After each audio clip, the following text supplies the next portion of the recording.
Welcome to the branding mistakes that kill most businesses. I'm Sarah Hoffman, co-founder of Business Ballers, along with my partner, Mark Seremet, who you'll meet in a few moments. But first, a little bit about me. I've always been passionate about brands from an early age. I attribute it to growing up in Nike's backyard in Oregon, and I also attended U of O. I started my career in finance at Deloitte in their retail practice, and then I had the opportunity to join the executive team that led the reinvention and sale of the Converse brand to Nike.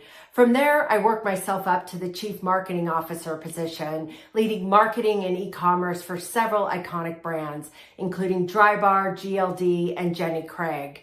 It was there that I got to work closely with several innovative founders and gave me the interest to become an entrepreneur myself. I started my own multi-million-dollar strategy consulting firm, and fast forward to today, I'm part investor and owner in 5 different businesses, including Business Ballers, where Mark and I champion and mentor the next generation of founders. I'm now going to turn it over to Mark to introduce himself. And I'm Mark Seremet. I've been a lifelong entrepreneur. In fact, I've been after it now for 40 plus years. In those early days, I used to be in the video games business. I co-founded Take-Two Interactive Software. You'll know that as the publisher of Grand Theft Auto. I've had an incredibly interesting career as an investor and an operator. And most recently, I was at GLD.com, where I was a CEO and an early investor. We since sold that company to HIG and then again to Marcy Penn's, Jay-Z's private equity firm. Okay, and so now let's jump into the material. So Sarah and I are going to tell you about the misconceptions of branding. We're going to go through 5 of those, and we're going to tell you what branding actually is. And then finally, we're going to close out with an exercise that you can use right now in your existing business or your startup that'll put you on the right path with respect to branding. Sarah? Misconception number 1. Branding is your logo. Actually, your logo is just the expression, and branding is the perception. A helpful way to explain it is, when I put on my Nike shoes, my feeling about the Nike brand isn't just the logo swoosh. It's performance, it's culture, it's inspiration. Your logo is just your shortcut to your brand. Your brand is really how people feel and what they believe about you when you're not in the room. Misconception number 2. If the brand is great, the product will take care of itself. Honestly, we hear this one all the time. Our product is amazing. Our brand will build itself. Well, let me tell you, that's not the case. Great products without positioning will only compete on price. Look at BMW. They call it the ultimate driving machine. It stands for precision, performance, status. There are a lot of good cars out there, but the ones that win own a position in your mind. If you don't define what your brand stands for, the market's going to define it for you. Misconception number 3, you should appeal to everyone. The reality is, the minute you start talking to everyone, your brand will become forgettable. Just walk the mall or scroll your phone. Everything blends together. And the brands that stand out, they have a specific point of view for their target audience. They're specific, and that brand clarity is power. Another common misconception around branding is that it's simply window dressing. So an Apple completely has these storefronts and these beautiful experiences as a facade, as just complete window dressing, and it doesn't really matter because the product is high quality. But in fact, it's the opposite. So the branding is giving them leverage. This beautiful experience that they create for their customers actually allows them to charge more for the items and spend less to bring you in because they've built this solid brand over so many years, getting all of these details right. So you have to realize that your branding is going to give you leverage, which will allow you to charge more and spend less over time. And that being said, it leads to yet another misconception.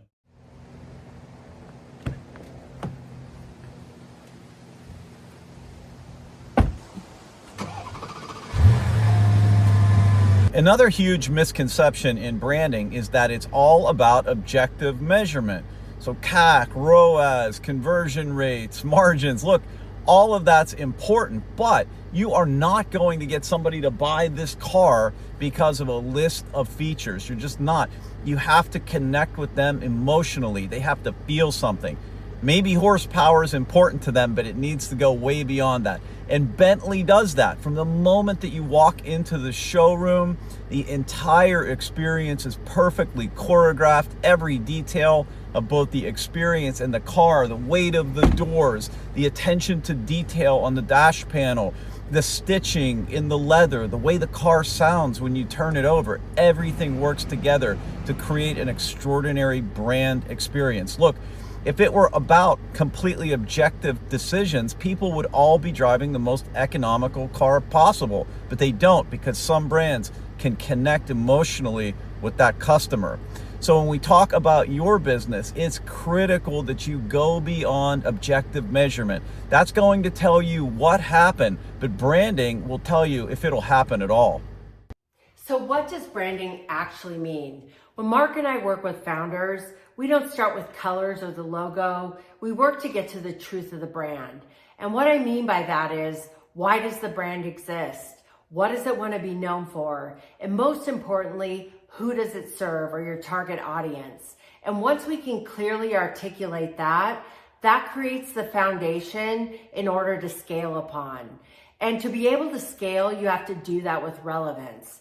And what I mean by that is you have to choose the right mediums to be able to communicate to your target audience. We no longer live in these days of Mad Men, of these big ad campaigns, or even just throwing stuff out there and figuring out what sticks. It all comes back to content, and content put in the right channels of where your audience wants to hear from you. That means whether it's social media or email or direct mail or paid ads, really figuring that out for your audience and your brand.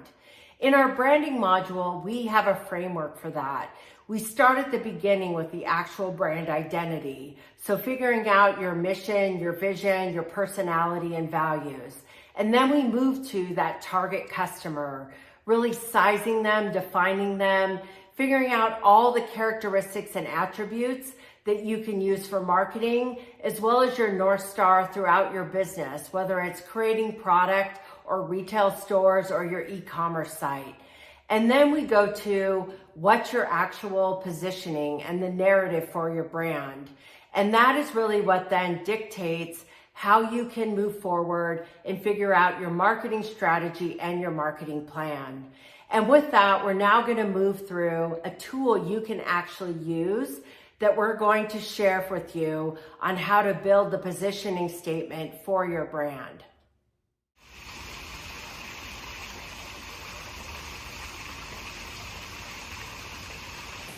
Now, whether you're just starting out or you've got a mature business, Sarah is about to take you through an exercise that is going to be transformative for you. And this is just one component part of our overall branding module from the Business Ballers. Sarah, back to you. We've talked about a few different aspects of branding. Let's now take a look at an actual tool that you can go and apply to your business.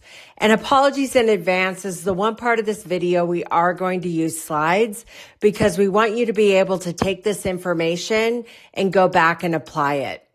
The brand positioning statement defines the unique value that your brand is going to offer to your target customer and why you're the best choice. Think of it as your stake in the ground.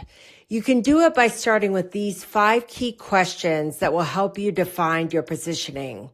1, who's your ideal customer? 2, what outcome do they want? 3, what pain are they trying to solve and how can you help them?